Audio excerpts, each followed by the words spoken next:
Hello, everyone. My name is Hiba, and I'm presenting alongside Savita, Abby, and Alice.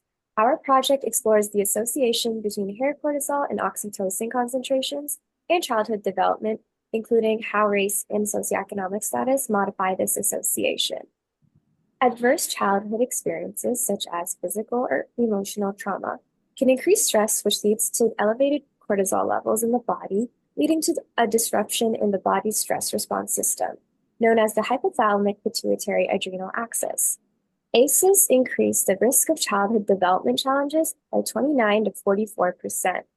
HCC and HOC are used as biomarkers to measure cortisol and oxytocin release from the past 3 to 6 months.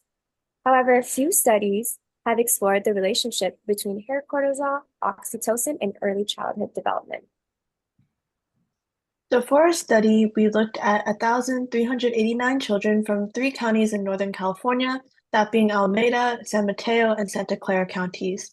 We specifically looked at race, so specifically non-Hispanic white, Asian, and mixed, as well as socioeconomic status, which was measured by the Socioeconomic Adversity Index. We looked at hair pigment, including dark, medium, and light colored hair, sex, and then also the ages 0 to 5 years of age. And our exposure variables were hair cortisol concentration as well as hair oxytocin concentration. We also performed statistical analyses such as ANOVA, chi-square, linear regression, and ordinal logistic regression.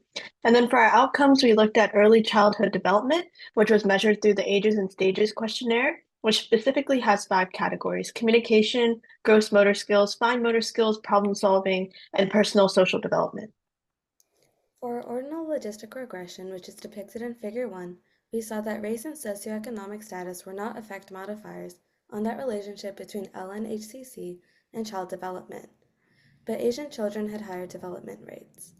In Figure 2, which is a linear regression model, Asian children have higher LNHCC than white children, and also mixed children, with the numbers below, and there were no significant differences in LNHOC between the racial groups. There are limitations for our project, including the sample size, as we only had 1,389 children. We also only studied children in 3 specific counties in Northern California, which is geographically, racially, and socioeconomically specific. Lastly, we did not have access to the parent data, so we were not able to see how parents' social factors affected the children of our sample. Therefore, we suggest that future studies have larger sample sizes and also explore the social drivers of health with hair cortisol concentration in childhood development, as the impact of race or ethnicity on early childhood stress must be examined further. Overall, our results will definitely help inform pediatric healthcare providers and policymakers on better practices. Thank you.